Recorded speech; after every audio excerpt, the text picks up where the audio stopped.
Hey, what's up, everyone? Welcome back to House of Footy. It's your boy Ray, and with me, I got a full house again. Welcome, Mac Good evening. and Gio. Not so good evening.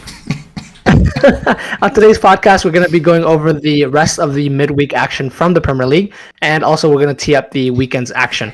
If you also want to hear about the our instant reaction to the Man City Arsenal game, please check our feed as we drop that today, time of recording. But before we get into today's podcast, don't forget to follow us on our social medias, both on Twitter and Instagram. Our handle is at @house_of_footy. Also, don't forget to rate, review, and subscribe to us. We are on both Spotify and YouTube. And lastly, feel free to get in touch with us via email. We love hearing from you guys, and we want you guys getting involved. Our email is houseoffooty@hotmail.com. First game, we got to go straight into battle for the top four. Gio, Spurs 2, Man U 2.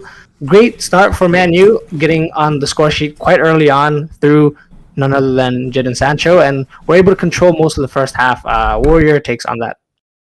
It was amazing. Honestly, they had Spurs kind of beat. Spurs looked flat. They looked stagnant on offense. I think the only standout player I could really say was maybe Pedro Porro, who was the only guy who was really showing any sort of energy, just going into tackles, making runs for his teammates. I thought he was the one bright spot for Spurs. But apart from that, look, us as Man U fans, we want Jadon Sancho to shoot. We constantly see him cutting in to a stronger foot, and we don't see him shooting. But see what happens when you shoot. That's what happens. And don't get me wrong, like that was a very well played shot as well. Fraser Foster is extremely tall, so to put that perfectly out of his reach is as good as it gets. And then of course that great counter ball to Rashford, and then Rashford again, like Max said earlier, looked like kind of a mistake on his end from Foster. But again, for the team to move the ball that well over top to Rashford, I thought it was great team football. But obviously in the second half, that's when things fell apart. I thought subs were made a little too early. They came out flat, much like Spurs did in the first half. And then the pressure, trying to do too much in tight areas. Fred in particular, trying to make slightly too difficult of passes that aren't typically in his realm of passing. Which caused the second goal in particular. But in general, they just looked flat to start the second half, and that's definitely not the half you want to start flat in. Of course, last game Spurs started flat in the first half. It got a little out of hand, but again, at least in the second half, where the fight is there, you can make a turnaround, and it goes to show that that's what Spurs did. Obviously, a great team talk in the locker room. Whatever Ryan Mason said worked, and they came out and they played quite well. Yeah, definitely night and day display between the first half and second half between both teams. Man U dominating a lot of the first half, and then Spurs, I think they would have been definitely disappointed to go into the halftime 2-0 down. Very much like Arsenal yesterday, could have kept it tight at the back and just gone in 1-0 and all to play from the second half. But they did respond, Mac, and can you talk through us about what sort of changed for them in the second half? Absolutely. So initially in the first half, it in terms of the comparison, Ray, that you brought up in regards to the Arsenal-Manchester City game, it's similar in a lot of ways for me, because if you look at in this situation, but it's a complete opposite. But what I mean by this is in the first half, like for Arsenal and Manchester City, in our previous podcast, I kind of talked about where Manchester City were exceptional. Arsenal didn't do anything wrong. It's just that Man City seemed to be playing that tier above them, where they're kind of beating them up. In the other side of the coin here, Manchester United, it's not like they were playing amazing football, in my opinion. They were doing simple things decently well. It's just that Spurs were so horrendous in a lot of their decision making, a lot of their movement. Even in the first goal, in terms of Gio talking about Jadon Sancho, you see Pedro Porro and Cristian Romero both turn their backs, no one committing, no one laying a body on the line to be able to make a block. As well, in the transition, if you look back, Romero running back to try to catch up and help Eric Dyer, who's not the fleetest of foot, he could have done a lot more to be able to help out on Rashford in that situation, because Rashford is going to take the beat of Eric Dyer day in, day out, right? In the second half, though, you saw a different kind of mentality going in, where you see a lot more Tottenham players sticking in for a tackle, willing to be able to put their bodies on the line, try to be able to rotate in possession, and it seemed as if they were able to string kind of the first 4 passes to be able to get out of their half. At that point, they're in a position where, okay, Manchester United are playing with let's argue, by far, probably not their B lineup on defense, maybe even some aspects their C lineup on defense, where you have to pay a wing back as a center back in all likelihood. So if you can kind of get into one-on-one situations in those areas, you're playing against players that are not comfortable in those positions, so you can be in a position to exploit weaknesses. And it seems in the second half they were doing a much better job of that, where in possession they started to connect that fourth pass, that third pass, to be able to break through the midfield. And I think a lot of this game, and Joe even talked about it, is where you saw the rotations that Erik ten Hag was trying to make. I don't know, the one that screams out to me is the Christian Eriksen one. Is why did he come off? Because he was so controlling in midfield, where he was dictating a lot of the play with him and Bruno and Casemiro, where he was the linkage between the offense and the defense. And as soon as that was taken off, that 3 or 4 passes that they were used to make, that Tottenham were in the first half, Manchester United could no longer make, right? And it wasn't until this final score of being 2-2 that Tottenham were like, okay, we're done with the game, which overall didn't make any sense to me as well. So it seemed that there's faults on both managers, in my opinion, of how the game ended out. But really kudos to Tottenham, because they could have kind of tossed it away. Ryan Mason's only an interim manager. In all likelihood, maybe not come back next year, even though he said, as kind of lead manager, even though he said he is ready for the job. But credit to them to have the willpower to fight back and at least salvage something in front of their fans. Yeah, we'll talk a little bit more about that, but it's great that you mentioned some of those questionable substitutions, and I completely agree, and I think Gio will as well. I just want to get your thoughts on that, Gio. Christian Eriksen looked like the best player on the pitch in terms of picking passes where he wanted to, and dictating the pace of the game. And definitely when you have a lead and the other team is trying to come back, that's what you need, a calm head and someone who can, very much like how Bruno picked out Rashford for that ball over the top for the counterattack. You need someone else that has that ability. And so, yeah, how frustrated and disappointed were you in those substitutions, Gio? Extremely. I mean, like, again, Sancho, when he was on, was making great runs, and they had the chances, because at the end of the day, the Spurs backline had to really look out for him, because he was making great runs, and by them keeping their backline honest, allowed space for the middle to work. And you saw in the first half where Manu was completing 4 or 5 passes in the middle of the pitch, via Christian Eriksen, Bruno, and then being able to move it from side to side as well, with that freedom, was because of Eriksen. So and just allowed Sancho to have that freedom. So for them to take him off and not Anthony, was a shock to me. And then to bring Fred on, the only thing I can really say about Fred's performance is, he wears 17, but his rating for this game was, if you put a decimal in between the 1 and the 7, it'd give you a solid 1.7. So he was horrible, I thought. And that's the thing about Fred. We want him to do well, but when he has these on and off performances, these inconsistencies in his play, it's hard for him, and it's hard for the board to want to invest in someone like him to keep him long term, when we can't rely on you to come and do those duties, to make not crunching tackles but precise tackles, winning the ball back when they lose it in the most crucial areas. That's his role when he's on the pitch, and when he does do that, his other liability is his passing. And when you can't get a pass off and he passes it to Spurs instead of your own teammate, that's another issue within itself. So it's really frustrating just because of how well they played in the first half, but that's the learning curve. Again, very ahead of schedule in terms of the progression that Man U have made. Let's not take that for granted. That's still Ten Hag has done a very good job, especially for for long periods of the season. So I don't think we can judge too hard, but definitely that performance just goes to show how important another midfielder is going to be in the summertime, or another two midfielders in the summertime is going to be. So that's definitely the sore spot for Man U, and definitely a sore spot for a lot of teams in the Premier League. But that's what's going to drive the value of these midfielders. So it's really going to be a bidding war this summer.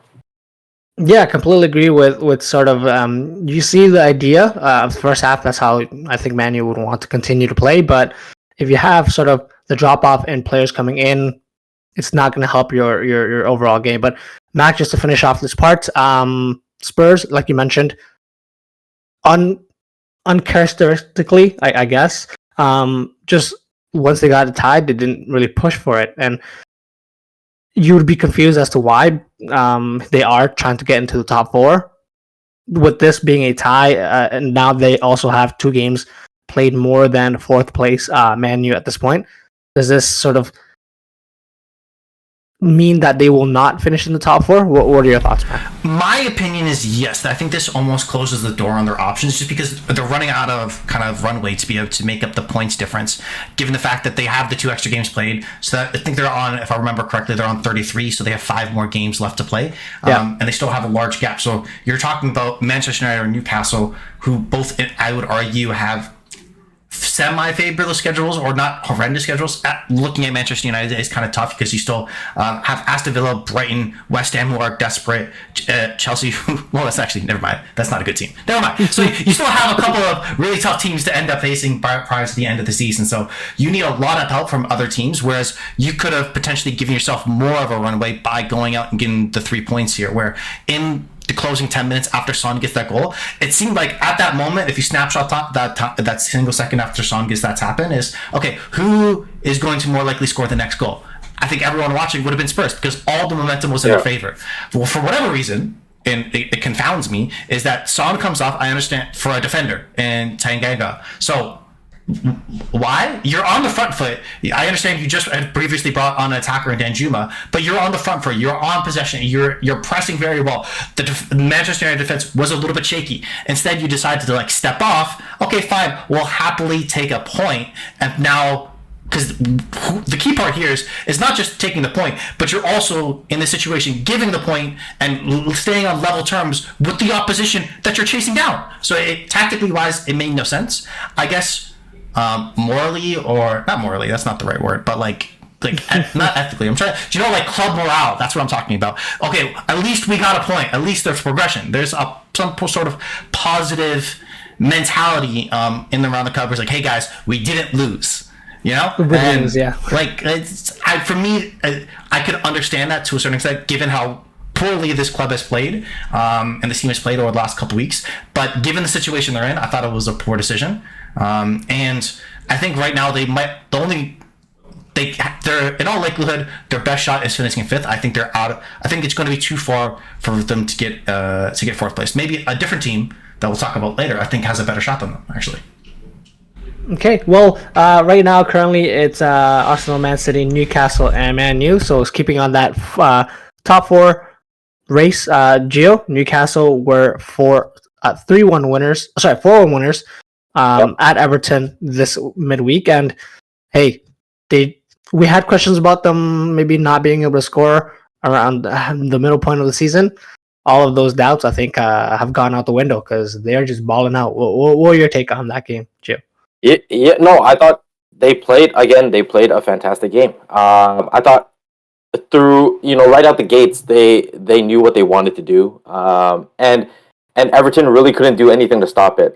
They had attacking wise, I think Newcastle had size over them. They had pace over them. Anything out on the wings.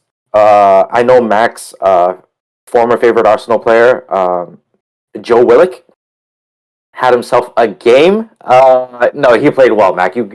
He played well. He created many chances. You can squint your eyes, you can shake your head, but you got to give that man credit. He played very well. Murphy, of course, getting on score sheet again. They're playing for one another. They don't care who scores as long as they're banging in goals, and they're just playing really free form right now.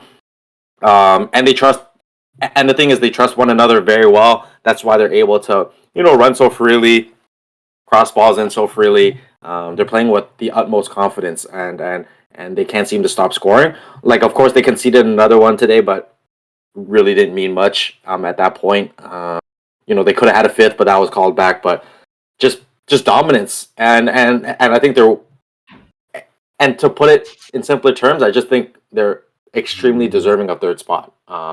They had their little cold streak, but they didn't crumble. They didn't crumble. Came back, won the very easily winnable games, and that's what good teams need to do. They pick up points where they have to pick up points, and now they're sitting comfortably at third, and I think they will end up finishing at third and see Champions League football for the first time in however many years. Yeah, I'm very excited to see that. Definitely one of the things that I do want to mention is what helped them is continuing to have that great defensive record. If not conceding, you're always going to set yourself up to, when the goals start coming in again, to get a couple wins and string a good run of form. But Mac, we have 2 goals from Wilson, one from Murphy, as mentioned, and even Joe Linton. But I did want to quickly touch on that run by Alex Isak to set up that 4th goal. Hey, man, I know we expect a big overhaul in terms of players, with the amount of money that Newcastle have at their disposal. But hey, these guys are making a name for themselves, making a claim for those spots for themselves. So, hey, how did you think that performance was, and what are the chances some of these guys stay on with the team even after the season? So individually, like that Isak kind of assist, that's as good as you can really expect from kind of a striker, really, because he is a creative player. He's not just a kind of a goal scorer. He is able to kind of play with his feet, be able to link play, and as you can see, dust up a couple of horrible Everton defenders. It's easy as nothing for him. But and I think what you're saying there, I think majority of these players, if not almost all of these players, are going to be key pieces for the club going forward. They're not going to, let's just say, Nottingham Forest it, where they're going to buy a whole bunch of players when they realize they get in the Champions League and that's the next tier up for them. I don't think they're going to do that. I think they're just going to keep building piece by piece. And I think the architect and kind of the example that you can follow is what Manchester City did. They didn't buy everybody all at the same time in the same window when they first had the initial takeover. It was step by step and laying a good foundation, so then you can have sustained success versus just throwing some cash over and band-aiding kind of club issues, which you see other big teams do that, and long term it doesn't put yourself in a consistent stream of success. I think this Newcastle team, you got to look at in terms of how impressive that they've been. This is after 30, I think it's after 32 games, these 62 points is the second most after 32 games in the club's history. The only time they ended up having higher points after this total amount of games played was back in 95-96, and that means one of the 3 of us wasn't even born. And I'm not going to let you guys guess which one. Probably me. Hey, I'm the young guy. Anyway, overall though, so this club has done exceptionally well. You got to give them a lot of credit. Defensively, they've been playing well enough.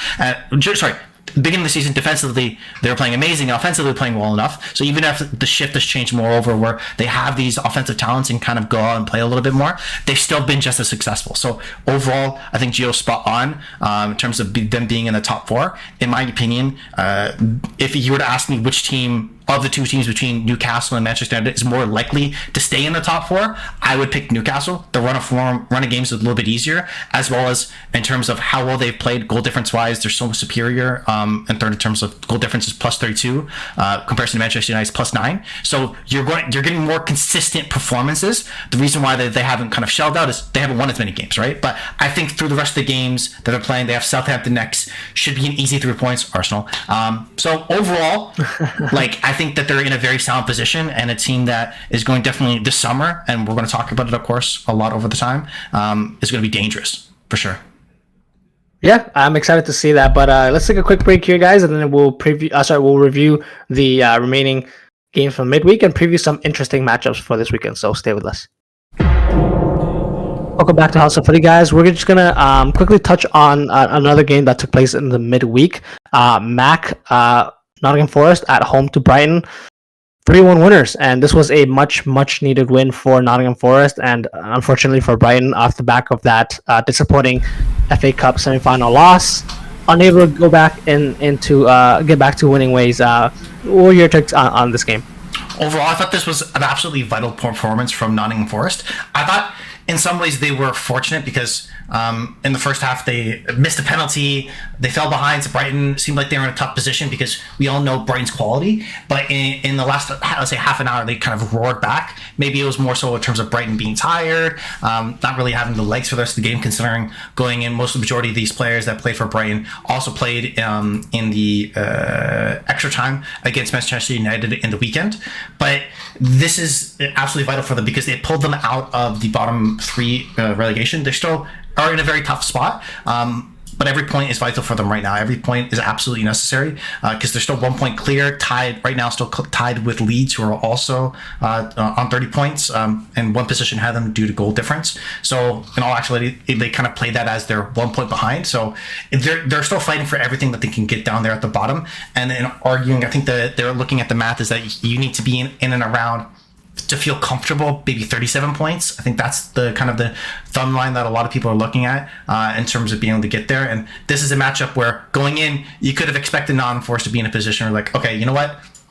We might not get anything out of this game, but they managed to do so and put them in a position because they're going to face Brentford. And then after that, probably the game of their season is facing Southampton at home. So they need this win. So this is absolutely vital. So credits to them. And the good thing and the good thing to note for them is that this is of their other 7 wins in the Premier League, 6 of them at home. So it's vital that they keep up this home record because going into that game in a couple weeks' time, they'll need to keep up that performance if there are any hope for them to be able to stay up for sure.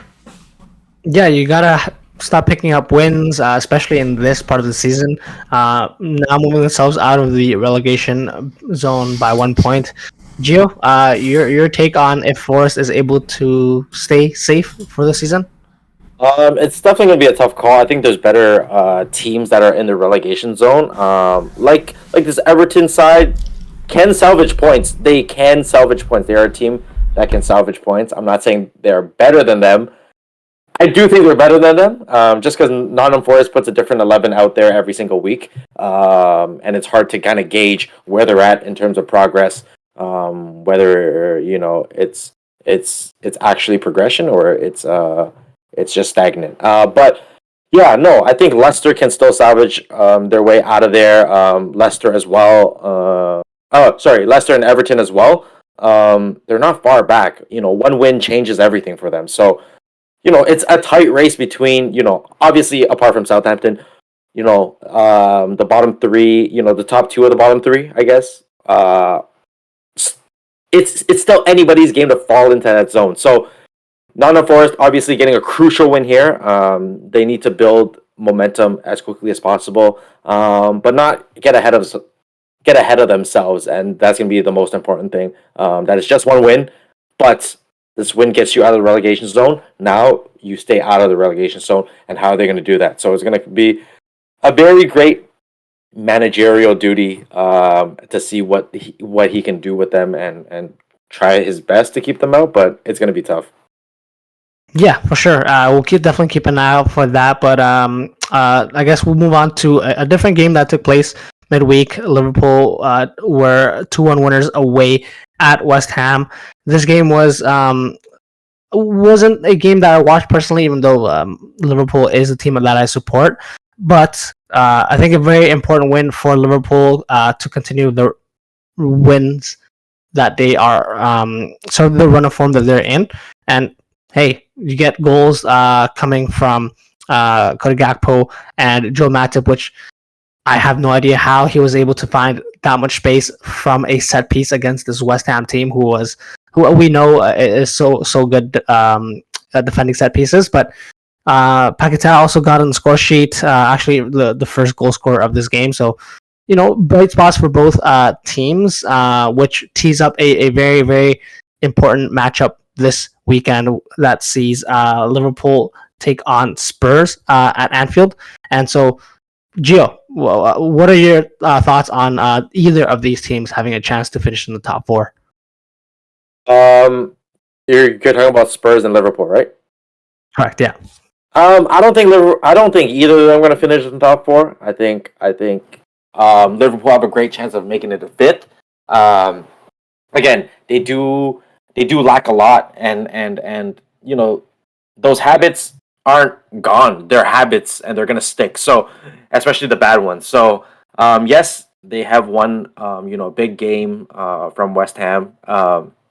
Obviously, West Ham is a team that's still doing their best to stay as far away from the relegation zone as possible. We're sitting at 34 points. Obviously, the tie against Arsenal, and then that big win against Bournemouth. It's disappointing to see them lose this game against Liverpool as scoring first as well. But I think they just got a little too ahead of themselves, a little too trigger happy, thinking about the offense a little too much, neglecting the defense a little bit. But in terms of Liverpool, I think they're on a good run. They have, they're slowly finding themselves again. But again, I don't think they have enough firepower in a sense to push through to the end of May to squeeze into the top four spot. Again, I'm not saying it will happen, but because this team is very fragile, one little injury, one little nick can kind of throw everything off, especially in that midfield role. So I think Klopp knows that. So he has to be very careful of his tactics and who he puts out there and for how long.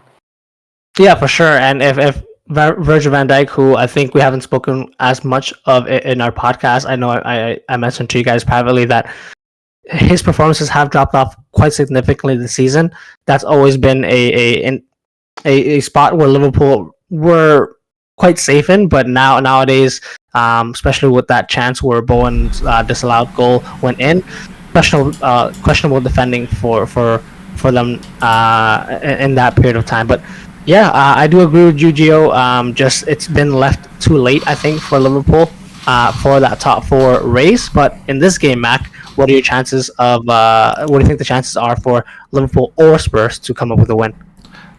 So in this individual game, I want to take a step back and kind of just talk about in regards to your top four odds. In my opinion, if there's a team that were to make into the top four that's currently not there, it is Liverpool. Oddsmaker have them right now at a 16.7% chance of finishing in the top four, which is still a long shot, but it's not the worst possible position. Because as of right now, they're 7 points back from the Manchester United team and have played one extra game. The key part for them is going to be, I would argue, the next stretch of 3 home games because they're facing, I think it's Spurs, Fulham, and Brentford. All 3 teams on their day can pose their own problems. If, let's say, by argument's sake, Liverpool managed to win out those 3 games, the last 3 games of their season are 2 of them is against Leicester and Southampton. Other game is at home against Aston Villa. So it's quite possible if Liverpool are playing up to their standards, they knock out and win 6 of 6 games. How likely does that happen? It's not extremely likely. There may be a slip up there, but all they need to do is kind of control what they can control and still be in a position to finish in the top 4. If they're able to play well at home, that's going to be the biggest factor for them, and get a little bit of fortune on the other side from either a Manchester United, more likely, in my opinion. I think the odds makers have like 83% chance, and Newcastle is like a 95% chance being in top 4. So it's still a long shot, but there is a possibility. In this individual game, what the key part that they have to look up is really going to be, and we're going to all be able to see it, in the first 15-20 minutes, can Liverpool get a top one early? Because this Spurs team, even though they did just have a comeback tie against Manchester United, they're a very different team and opposition that they were under a Conte at the beginning of the year or sometime last year, is that they seem a little bit fragile, that you can rattle them. So if you're able to get out early on them, kind of isolate kind of the weaker defenders, in my opinion, if you get behind either a Perisic or you get behind a Pedro Porro in those gaps, and that could be free reign for either Salah or Gakpo or Nunez on his day, if they're playing well, they can still rack up goals. So that's what I'm more looking at from a Liverpool side, is that if those are the areas of the pitch I can exploit and deny any transition opportunities for this Liverpool counterattack. That's the key part here. And odds are, for me, I think Liverpool are probably going to win this game, because I think this is going to be just, considering how well they're playing, or at least recently picking up wins, and they're in great form, whereas Spurs at the worst time of the season, even though, like I said, they did pick up that draw, it wasn't convincing by all means. So I'm very skeptical in terms of how well they're playing, and those are the matchups I'm looking at to hopefully lead Liverpool to, if you're a Liverpool fan, of course, to success. I mean, I'm all here for Gio being happy at the end of the weekend. So, Gio, who are you taking for this game, and is there a potential matchup that you're interested in seeing for these two teams? We're still on the Liverpool thing, right? Yeah. That's correct. Yeah. Let me answer this question with a phrase. You'll never walk alone. I don't want to see Spurs win. Today was very frustrating, boys. I hope everybody listening knows this. A very frustrating day, but yeah, I'm running with Liverpool. Yeah, I'm running with anybody but Spurs. Let's just say that. For sure, for sure. I just think it's gonna be very similar to sort of what Mac you predicted the Man City Arsenal game to be. I think it's going to be a very high scoring game. A lot of emotions and must win kind of for both teams to sort of keep their hopes alive for top four. So a lot of goals, a lot of mistakes. I'm all here for it. But lastly, but certainly not least, Chelsea are taking on Arsenal this week. Sorry, this weekend as well, which I think I think we all can agree this Chelsea team this year. If you're Arsenal coming off the back of a loss and a couple ties, this is what you want to get you back on track. What are your thoughts on what's going to happen in this game? So it should be, if we're looking at everything here realistically, given how well these teams have performed thus far this year, it should be a clear win for Arsenal because Chelsea, generally speaking, these last maybe 8-9 years have been in argument probably the best team in London, but right now they are 1, 2, 3, 4, probably like the fifth best team in London in the Premier League right now because you still have Fulham and Brentford above them in the table, of course, with Tottenham and Arsenal. So arguments, they're not playing well, and they've lost 4 straight under Lampard. He could very much be in a position where if they lose against Arsenal as well and have a how do I say this gently? A piss poor performance. He could be out of a job just as quickly as Delaney. I even forgot how to say his name. He's not here anymore. Anyway, he could just be as gone as just as quickly, in my opinion, because this is a very, very tough matchup for them. The difference would be, and I'm very curious to see, is the mentality these Chelsea players come out. Because even though they just had a London derby against Brentford and lost, theoretically, this is really their main rival. Historically speaking, this have been kind of the major competitions, the Mourinho versus Wagner. There have been a lot of friction between these two clubs.